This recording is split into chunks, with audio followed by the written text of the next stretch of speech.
I stared at my reflection in the mirror, practicing the fake smile I had perfected over the years.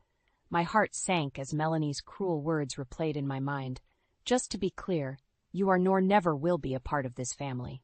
So don't expect to be at my wedding. Her icy tone cut through me like a knife, reopening old wounds I thought had long healed. I had sacrificed so much for Doug and his daughter, enduring years of hostility and rejection from Melanie, all in the hopes of one day being accepted as part of their family. It was a harsh reminder of how far I had come, from a driven career woman who once prioritized success over personal relationships to a devoted wife and stepmother. Meeting Doug at that corporate event years ago had been a whirlwind romance, and his warmth and earnestness had melted my icy exterior. Little did I know that marrying a single father would be the greatest challenge of my life. Melanie, then a precocious 10-year-old, had made it clear from the start that I was an unwelcome intruder in her world. My attempts at bonding were met with indifference or outright hostility. The forgotten lunchboxes, the skipped school events, and the blatant disrespect were all painful reminders that I would never truly be accepted as her mother. Doug tried his best to bridge the gap, but even he couldn't control Melanie's escalating defiance as she entered her teenage years. The lies, the stolen money, and the constant arguments strained our marriage to its limits. And now, as Melanie prepared to marry Trent, a wealthy architect from a prominent family, she had made it abundantly clear that I would never be a part of her life. Her hurtful words, "You're just an ATM and a maid, my real mom's family, not you," had shattered any remaining hope I harbored. But this time I wouldn't sit idly by and accept her cruelty. A plan was forming in my mind. A carefully orchestrated revenge that would expose Melanie's true colors and the deceit she had woven around her perfect life. As I looked into the mirror, I saw a steely determination in my eyes, a resolve born from years of hurt and rejection. This time I would be the one holding the cards, and Melanie would learn the hard way that actions have consequences. I couldn't help but smile as I reminisced about the day I first met Doug. It was at a corporate event, and I was immediately drawn to his warm, genuine demeanor. Little did I know that our chance encounter would lead to a whirlwind romance and a life-altering decision. Doug was a divorced father of one, and his 10-year-old daughter Melanie was his world. He spoke of her with such pride and adoration that I couldn't help but be charmed. When he asked me out for coffee, I agreed without hesitation, intrigued by this man who seemed to have his priorities in order. Over the next few months, our connection deepened, and I found myself falling for Doug's kindness and unwavering devotion to his daughter. He was a stark contrast to the ruthless corporate world I was accustomed to, and his gentle nature was a breath of fresh air. It wasn't long before Doug proposed, and I said yes without a second thought. I was ready to take on the role of a stepmother, confident that with time and effort, Melanie would come to accept me as part of her family. Little did I know that the road ahead would be paved with obstacles and heartbreak. From the moment I moved in, Melanie made it clear that I was an unwelcome intruder. Her icy glares and cold shoulders were a constant reminder that I was an outsider in her world. I tried everything I could to connect with her, from baking her favorite treats to attending her school events, but she remained distant and aloof. "Why don't you just leave us alone?" she would snap whenever I attempted to engage with her. "You'll never be my real mom." Doug tried to intervene, but Melanie's defiance only grew stronger as she entered her teenage years. She began skipping school, lying to us, and even stealing money from my purse. Each incident was like a dagger to my heart, and I couldn't help but question whether I had made the right decision in marrying into this family. "Please, Melanie, give Rita a chance," Doug would plead, his voice laced with desperation. "She loves you like her own." But Melanie was having none of it. "She's not my mother, and she never will be," she would snarl, her eyes filled with disdain. As the years passed, the rift between us only widened, and I found myself retreating into my work as a means of escape. I had sacrificed so much for this family, and yet I felt like a stranger in my own home. But now, with Melanie's wedding looming, I couldn't help but feel a glimmer of hope. Perhaps this would be the turning point, the moment when she would finally accept me as part of her life. Little did I know that her cruelty would reach new heights, shattering any remaining illusions I had about our relationship. As Melanie entered her teenage years, her defiance and hostility towards me reached new heights. I couldn't count the number of times I had come home to find her room in disarray, clothes strewn across the floor, and the lingering scent of smoke hanging in the air. "Melanie, we need to talk about this," I would say, my voice trembling with a mixture of frustration and concern. She would simply roll her eyes and brush me off with a dismissive wave of her hand. "Mind your own business. You're not my mother." Those words, uttered with such venom, never failed to cut me deep. I had tried so hard to be a positive influence in her life, to be the supportive and nurturing figure she so desperately needed, but my efforts were met with nothing but contempt. Doug, bless his heart, did his best to mediate the situation, but even his pleas fell on deaf ears.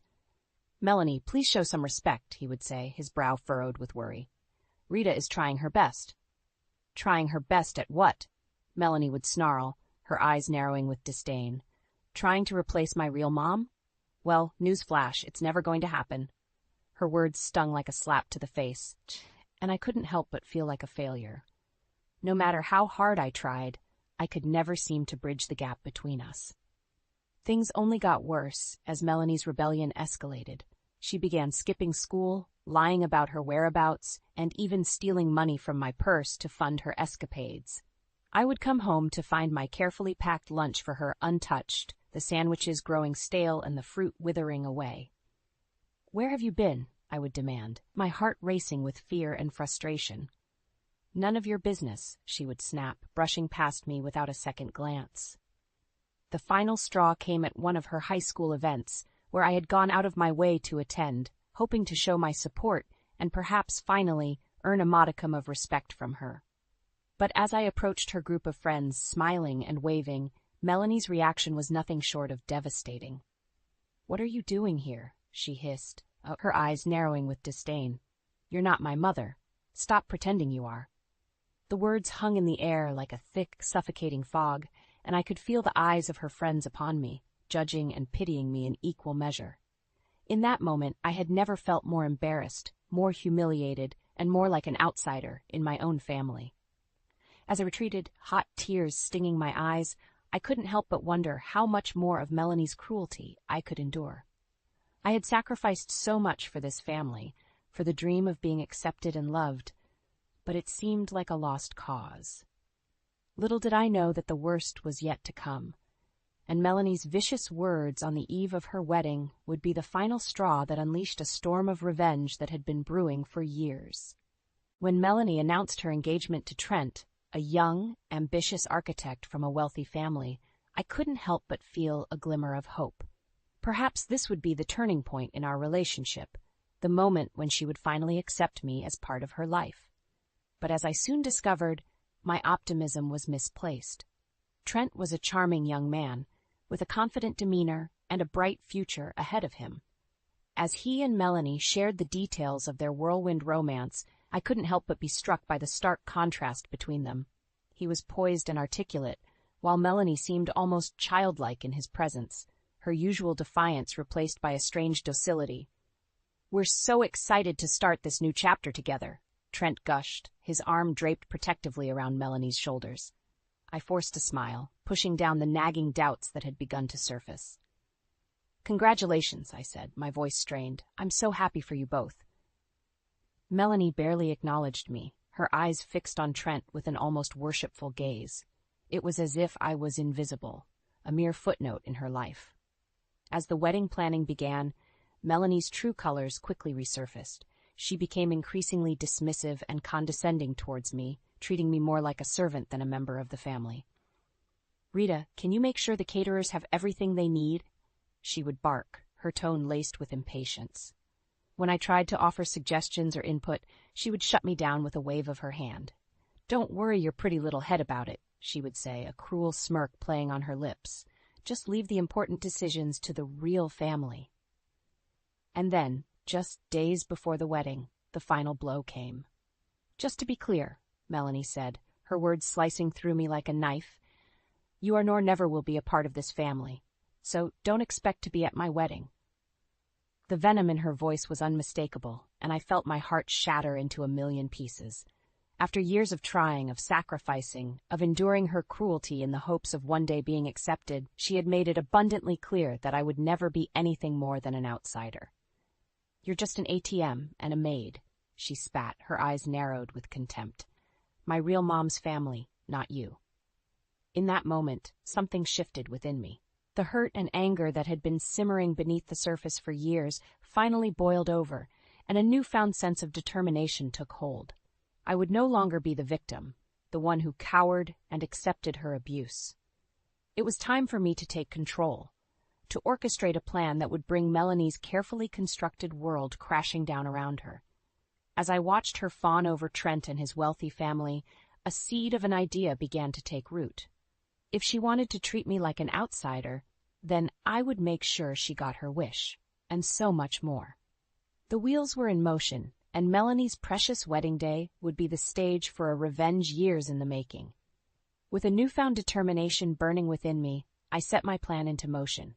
Melanie thought she could treat me like an outsider, like a mere servant in her grand scheme of things. Well, she was about to learn just how wrong she was. I started by discreetly digging into her financial records, scouring through bank statements and credit card bills. It didn't take long to uncover a trail of deceit and mishandling that would make even the most seasoned con artist blush. Hidden bank accounts, credit cards maxed out on extravagant purchases, and a lifestyle far beyond what her meager income could support. It was all there, laid bare before my eyes. Melanie had been living a lie, and I had the evidence to prove it. At first, Doug was hesitant when I presented my findings to him. He had always been the peacekeeper, the one who tried to smooth over the tensions between Melanie and me. But as the depth of her deception became clear, even he couldn't deny the gravity of the situation. "This is serious, Rita," he said, his brow furrowed with concern. "If what you're saying is true, she could be facing legal consequences." I nodded, my jaw set in determination. "Believe me, it's all true. And it's time she learns that actions have consequences." With Doug reluctantly on board, I began to meticulously plan my revenge. Every detail had to be perfect, every move calculated to ensure maximum impact on Melanie's precious wedding day. I reached out to my network of contacts, calling in favors and greasing palms to ensure that the right people would be in the right place at the right time. It was a delicate dance, a high-stakes game of chess where one wrong move could topple the entire house of cards. But I was determined, fueled by years of rejection and humiliation at the hands of Melanie. This was my moment, my chance to finally take control and show her just how far I was willing to go to protect myself and my family. As the wedding day drew closer, the tension in our household was palpable. Melanie strutted around like a queen, barking orders and treating us all like her personal servants. Doug tried his best to keep the peace, but even he couldn't hide the concern etched onto his face. "Are you sure about this, Rita?" he asked me one night, his voice hushed and tinged with worry. I gave him a reassuring squeeze on the shoulder, my confidence unwavering. "Trust me, Doug. It's time for Melanie to face the consequences of her actions." And as I finalized the last details of my plan, I couldn't help but feel a sense of anticipation coursing through my veins. Melanie had no idea what was coming, no inkling of the storm that was about to descend upon her carefully curated world. The stage was set, and the curtain was about to rise on what promised to be the most dramatic and satisfying revenge I had ever orchestrated. The wedding day dawned bright and sunny, a stark contrast to the storm that was about to unfold. As Doug and I arrived at the lavish venue, I could feel the anticipation building in the pit of my stomach. This was it, the moment I had been carefully orchestrating for months. Melanie, resplendent in her white gown, was already ensconced in the bridal suite, surrounded by her attendants and a flurry of activity. She barely acknowledged our presence, too caught up in the whirlwind of her own self-importance. "Just make sure you stay out of the way," she snapped at me, her eyes narrowed with disdain. "This is my day, and I won't have you ruining it." I forced a smile, nodding obediently. "Of course, Melanie, whatever you say." As the guests began to arrive, the tension in the air was palpable. Trent's family, with their impeccable pedigree and designer outfits, mingled among the crowd, casting disapproving glances in our direction. Doug fidgeted nervously beside me, his fingers tapping against his leg in a restless rhythm. "Are you sure about this, Rita?" he whispered, his voice laced with concern. I gave his hand a reassuring squeeze, my resolve unwavering. "Trust me, Doug, it's time for the truth to come out." As the ceremony began, I couldn't help but feel a sense of exhilaration coursing through my veins. The first domino was about to fall, setting off a chain reaction that would shatter Melanie's carefully constructed facade. And then, just as the officiant was about to begin the vows, a commotion erupted at the back of the venue. All eyes turned to see a delivery man pushing his way through the crowd, a large envelope clutched in his hand. "Delivery for Mr. Trent Holloway," he announced, his voice echoing through the hushed silence. Trent's brow furrowed in confusion as he stepped forward to accept the package. "What is this?" he muttered, tearing open the envelope. That's when all hell broke loose. As Trent rifled through the contents of the envelope, his face contorted into a mask of shock and fury. "What is the meaning of this?" he bellowed, his voice trembling with rage. Melanie's eyes widened in panic as she rushed to his side. "Trent, what's going on?" But Trent wasn't listening. He held up the damning evidence, his eyes boring into Melanie's with a mixture of betrayal and disgust. "How could you, Melanie? All these lies, all this deception?" The guests erupted into a flurry of whispers and gasps, their perfectly coiffed heads swiveling between the two like spectators at a tennis match. Melanie's face drained of color, her lips trembling as she tried to formulate a response.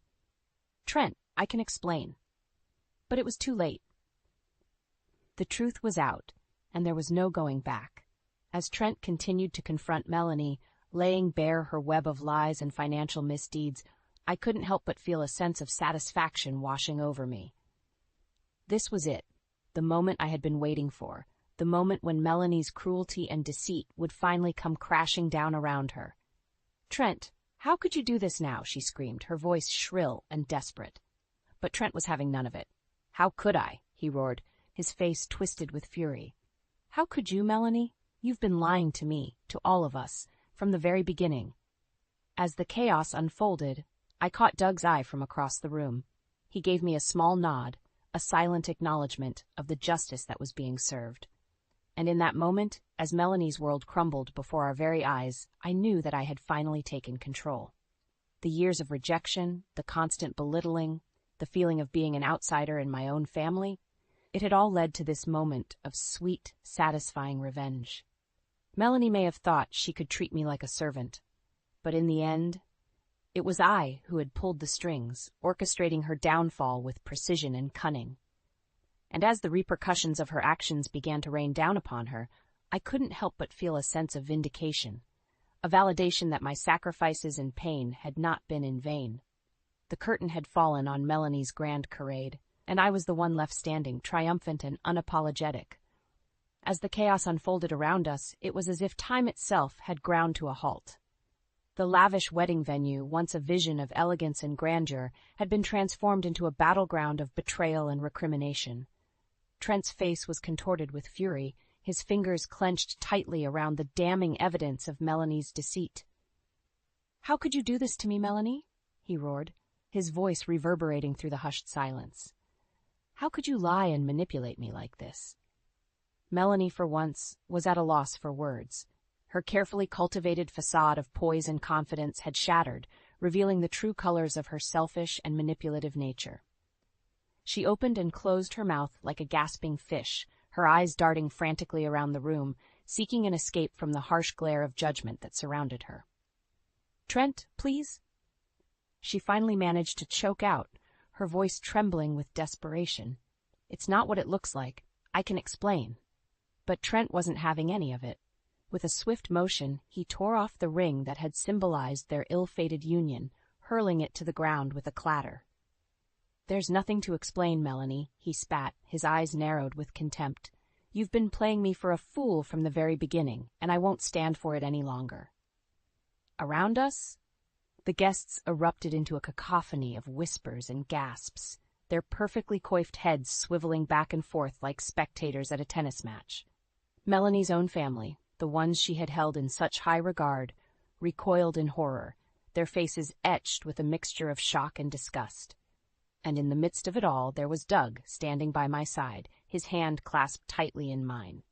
"We're here just to see the truth come out," he murmured, his voice laced with a strange sense of resignation.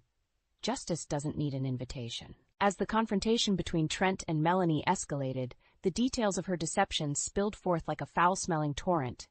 Hidden bank accounts, fraudulent loans, and a litany of lies that had formed the very foundation of her carefully constructed life. It was all laid bare for the world to see. Melanie's face contorted with rage, her eyes narrowing into slits as she turned her gaze towards me. "You," she hissed, her voice dripping with venom. "This was you, wasn't it? You're behind all of this." I met her accusation with a steady gaze, unflinching in the face of her fury. "I merely provided the truth, Melanie," I said, my voice calm and measured. "You're the one who chose to live a lie." With those words, it was as if a dam had burst within her. Melanie let loose a torrent of vitriol, hurling insults and threats in my direction with reckless abandon. But her words held no power over me anymore. I had finally broken free from the shackles of her cruelty, and I reveled in the sweet taste of vindication. As the chaos swirled around us, I caught sight of Trent's family huddled together, their faces etched with grim determination.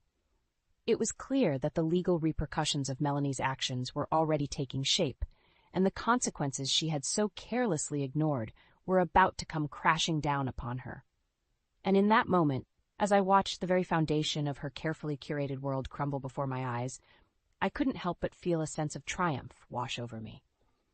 The years of rejection, the constant belittling, the feeling of being an outsider in my own family, it had all led to this moment of sweet, satisfying justice. Melanie may have thought she could treat me like a servant, but in the end it was I who had pulled the strings, orchestrating her downfall with precision and cunning. And as the repercussions of her actions began to rain down upon her, I knew that my sacrifices and pain had not been in vain. The curtain had fallen on Melanie's grand charade, and I was left standing tall, vindicated, and unapologetic. Justice, it seemed, had finally found its way home. In the aftermath of Melanie's grand unraveling, the world seemed to move in slow motion. The once pristine wedding venue lay in shambles, a crumpled reminder of the charade that had come undone with such spectacular force. As the dust settled, the true extent of Melanie's deception became painfully clear. Lawsuits from Trent's family rained down like a relentless storm, each one a damning indictment of her lies and financial misdeeds. Charges of fraud and embezzlement loomed large, casting a dark shadow over her once promising future. And through it all, Melanie remained defiant, lashing out at anyone who dared to cross her path. "You'll all pay for this," she snarled, her eyes wild with fury. "Nobody does this to me and gets away with it." But her threats rang hollow, mere echoes of the power she had once wielded with such impunity. The world had seen her for who she truly was, a manipulative, deceitful woman who had built her life on a foundation of lies. As the legal proceedings dragged on, Doug and I found ourselves caught in the eye of the storm. Lawyers and investigators swarmed around us, their questions probing and relentless. But through it all, we stood united, a bulwark against the chaos that threatened to engulf us. "We did the right thing," Doug would murmur, his hand clasped tightly in mine. "She brought this upon herself." And as the months wore on, the once indomitable Melanie began to crumble under the weight of her own actions. The family she had once held in such high esteem turned their backs on her, their disdain and disappointment a palpable force. Even her own mother, Nancy, couldn't bring herself to defend her daughter's actions. "I never thought she would stoop so low," she confessed to me one day, her eyes brimming with unshed tears. Where did I go wrong? It was a question that haunted us all, a reminder that sometimes even the best of intentions can lead to the darkest of outcomes. But through it all, I found solace in the knowledge that justice had been served. Melanie's reign of terror had come to an end, and the scars she had inflicted upon our family were finally beginning to heal. As the chaos subsided and a new sense of normalcy began to take hold, I couldn't help but feel a profound sense of gratitude wash over me. The path had been long and arduous, paved with heartache and sacrifice, but in the end, it had all been worth it. And then, just when I thought the world couldn't possibly hold any more surprises, fate intervened with a gift more precious than I could have ever imagined. It was a crisp autumn morning when I felt the first flutters of life within me, a subtle reminder that even in the darkest of moments, hope can still take root. As the realization dawned upon me, tears of joy streamed down my face, a testament to the resilience of the human spirit. When I shared the news with Doug, his eyes lit up with a joy I hadn't seen in years. "A new beginning," he whispered, pulling me close. "A chance to do things right." And as we stood there basking in the warmth of our newfound happiness, I couldn't help but feel a sense of peace wash over me. The past had been a tumultuous journey, but now, with the weight of Melanie's cruelty lifted from our shoulders, we were free to embrace the future with open arms. This time, I vowed, things would be different. Our family would be built on a foundation of love, respect, and understanding, a stark contrast to the pain and betrayal that had once threatened to tear us apart. As I cradled my growing belly, I couldn't help but smile at the thought of the little life growing within me. This child would know only love, only acceptance, and would never have to endure the heartache that had once been our constant companion. The storm had passed, and in its wake, a new dawn was breaking, one filled with hope, forgiveness, and the promise of a brighter tomorrow.